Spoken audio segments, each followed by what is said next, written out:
Selamat pagi, Assalamualaikum, Shalom, salam sejahtera buat kita semua. Perkenalkan, saya Luciana Sihite dengan NIM 21020101023. Pada kesempatan kali ini, saya akan mempresentasikan tugas UAS mata kuliah Manajemen Hubungan Industrial dengan judul Kondisi Hubungan Industrial di Indonesia dengan perselisihan hubungan kerja dan PHK massal. Dalam persentase ini saya akan membahas kondisi hubungan industrial di Indonesia, khususnya mengenai fenomena PHK, dampaknya terhadap pekerja, perusahaan, dan masyarakat, serta strategi penyelesaian konflik berdasarkan teori hubungan industrial. Latar belakang. Hubungan industrial merupakan hubungan antara pemerintah, pengusaha, dan pekerja dalam proses kegiatan produksi barang maupun jasa. Dalam kondisi saat ini, dunia usaha menghadapi berbagai tantangan seperti perubahan permintaan pasar, persaingan bisnis, peningkatan biaya produksi, serta kebutuhan perusahaan untuk melakukan efisiensi. Kondisi tersebut dapat memberikan dampak terhadap tenaga kerja.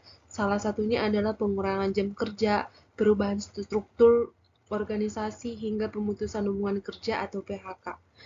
PHK menjadi salah satu isu penting dalam hubungan industrial karena tidak hanya berkaitan dengan kepentingan perusahaan, tetapi juga menyangkut kehidupan dan kesejahteraan pekerja serta keluarganya. Oleh karena itu, hubungan antara perusahaan dan pekerja harus dikelola dengan komunikasi dan negosiasi dan kepatuhan terhadap aturan ketenagakerjaan. Pada slide ini kita dapat melihat gambaran data PHK di Indonesia berdasarkan data Kementerian Ketenagakerjaan yang dikompilasi oleh Katadata pada semester pertama tahun 2026.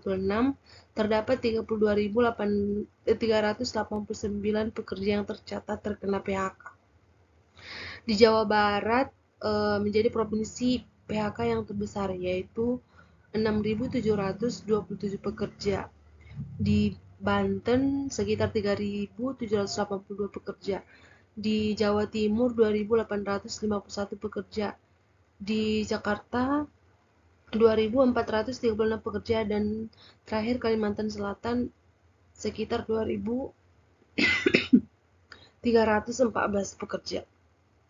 Data tersebut menunjukkan bahwa PHK masih menjadi persoalan yang perlu mendapatkan perhatian dan hubungan industrial di Indonesia. Namun, data PHK tidak hanya dapat dilihat dari sisi jumlah pekerja yang kehilangan pekerjaan, kita juga perlu melihat penyebabnya, proses pelaksanaannya, serta apakah hak-hak pekerja telah dipenuhi sesuai dengan ketentuan yang berlaku.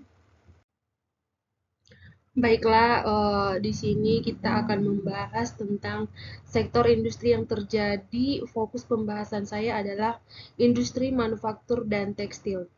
Sektor manufaktur dan tekstil merupakan sektor yang memiliki peran penting dalam penyerapan tenaga kerja di Indonesia. Namun sektor ini juga menghadapi berbagai tantangan seperti perubahan permintaan pasar, persaingan dengan produk impor, perubahan kondisi perdagangan global, dan peningkatan biaya produksi. Ketika kondisi tersebut menyebabkan perusahaan harus melakukan efisiensi, kebutuhan terhadap tenaga kerja juga dapat berubah. Disinilah hubungan interindustrial menjadi sangat penting. Perusahaan harus dapat melakukan efisiensi tanpa mengabaikan hak dan kepentingan pekerja.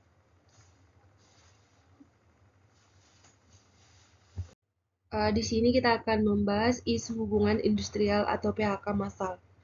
Isu utama yang saya bahas adalah PHK massal dan perselisihan hubungan kerja. Dari sisi perusahaan, PHK dapat menjadi salah satu cara untuk menyesuaikan kapasitas perusahaan dengan kondisi bisnis. Namun, dari sisi pekerja, PHK berarti kehilangan sumber pendapatan dan menghadapi ketidakpastian mengenai masa depan pekerjaan. Perselisihan dapat muncul apabila terdapat perbedaan pendapat mengenai alasan PHK, prosedur pelaksanaan PHK, maupun perhitungan hak dan kompensasi pekerja. Karena itu PHK seharusnya tidak hanya dilihat sebagai keputusan bisnis tetapi juga sebagai persoalan hubungan industrial yang membutuhkan komunikasi dan penyelesaian secara adil. Selanjutnya, saya akan menganalisis masalah ini menggunakan teori hubungan industrial tripartite. Dalam teori tripartit terdapat 3 pihak utama. Yang pertama adalah pemerintah. Pemerintah berperan dalam membuat regulasi ketenagakerjaan, melakukan pengawasan, serta membantu menyelesaikan perselisihan antara pekerja dan perusahaan. Yang kedua adalah pengusaha. Pengusaha memiliki tanggung jawab untuk menjaga keberlangsungan perusahaan, meningkatkan produktivitas sekaligus memenuhi hak pekerja sesuai dengan ketentuan hukum. Yang ketiga adalah pekerja atau serikat pekerja. Pekerja memiliki hak untuk memperoleh kehidupan, perlindungan, menyampaikan aspirasi, dan melakukan perundingan untuk memperjuangkan kepentingannya. Ketiga pihak tersebut ini tersebut harus bekerja seimbang. Tujuannya adalah menciptakan hubungan industrial yang harmonis, adil, dan produktif. Selain teori tripartit, penyelesaian konflik juga dapat dilakukan melalui negosiasi kolektif. Negosiasi kolektif merupakan proses perundingan antara pekerja atau serikat pekerja dengan pengusaha untuk mencari kesepakatan mengenai kepentingan bersama. Dalam kasus PHK, perusahaan sebaiknya menjelaskan kondisi perusahaan secara terbuka kepada pekerja. Kemudian pihak kedua dapat melakukan perundingan secara bipartit. Sebelum melakukan PHK, perusahaan juga dapat mempertimbangkan alternatif lain, misalnya mengurangi lembur, melakukan penyesuaian jam kerja, melakukan mutasi, atau memberikan pelatihan kepada pekerja agar dapat mengisi posisi lain. Dengan adanya negosiasi, keputusan yang diambil diharapkan tidak hanya menguntungkan satu pihak, tetapi dapat menjadi solusi yang dapat diterima bersama. Prinsip utama dalam negosiasi adalah transparansi, itikat baik, saling menghormati, dan mencari solusi realistis. Selanjutnya, hukum ketenagakerjaan. Dari sisi hukum, hubungan industrial di Indonesia memiliki berbagai aturan yang menjadi dasar dan penyelesaian masalah ketenagakerjaan. Salah satu dasar hukum yang relevan adalah Undang-Undang Nomor 6 Tahun 2023 mengenai penetapan Perpu Nomor 2 Tahun 2022 tentang Cipta Kerja menjadi undang-undang. Selain itu terdapat PP Nomor 35 Tahun 2021 yang mengatur antara lain mengenai pemutusan hubungan kerja serta hak-hak pekerja yang berkaitan dengan PHK. Dalam penyelesaian perselisihan, langkah pertama yang dapat dilakukan adalah perundingan bipartit, yaitu perundingan langsung antara pekerja dengan pengusaha. Jika tidak mencapai kesepakatan, penyelesaian dapat dilanjutkan melalui mekanisme seperti mediasi atau konsiliasi sesuai jenis perselisihannya. Apabila perselisihan tetap tidak terselesaikan, maka dapat dilanjutkan melalui pengadilan hubungan industrial sesuai dengan mekanisme hukum yang berlaku. Jadi, penyelesaian PHK tidak boleh dilakukan secara sembarangan dan harus memperhatikan prosedur serta hak pekerja. Selanjutnya adalah dampak dari isu PHK terhadap 3 pihak, yaitu pekerja, bisnis, dan masyarakat. Pertama, bagi pekerja, dampak paling utama adalah kehilangan pekerjaan dan pendapatan. Hal tersebut dapat menyebabkan ketidakpastian ekonomi, terutama bagi pekerja yang memiliki tanggungan keluarga. Pekerja juga harus mencari pekerjaan baru dan mungkin membutuhkan pelatihan untuk menyesuaikan diri dengan kebutuhan industri. Yang kedua, bagi perusahaan, PHK dapat memberikan manfaat berupa pengurangan biaya tenaga kerja dan penyesuaian kapasitas perusahaan. Namun, PHK juga memiliki dampak negatif bagi misalnya moral pekerja yang masih bekerja dan dapat menurun, produktivitas dapat terganggu, dan perusahaan dapat menghadapi risiko perselisihan hukum serta kerusakan reputasi. Ketiga, bagi masyarakat, jika PHK terjadi dalam jumlah besar, daya beli masyarakat dapat menurun karena meningkatnya pengangguran juga dapat meningkatkan kebutuhan terhadap perlindungan sosial. Jadi PHK bukan hanya persoalan antara perusahaan dan pekerja, tetapi juga memberikan dampak yang lebih luas kepada masyarakat. Strategi penyelesaian konflik. Menurut saya, terdapat beberapa strategi yang dapat dilakukan untuk menyelesaikan konflik hubungan industrial.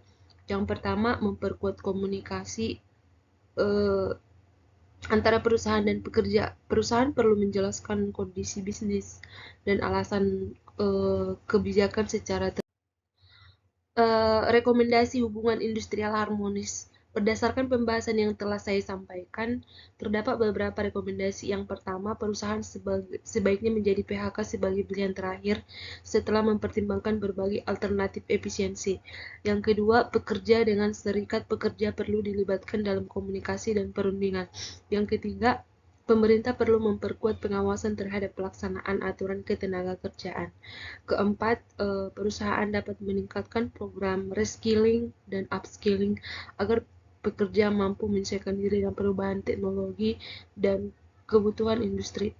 Kelima, setiap keputusan perusahaan harus tetap mempertimbangkan keseimbangan antara keberlangsungan bisnis dan kesejahteraan pekerja. Menurut saya, hubungan industrial yang harmonis bukan berarti tidak pernah terjadi konflik.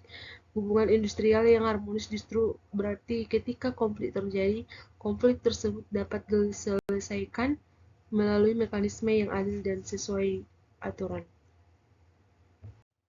Sebagai kesimpulan, PHK dan perselisihan hubungan kerja merupakan salah satu tantangan penting dalam hubungan industrial di Indonesia. Masalah ini memberikan dampak kepada berbagai pihak.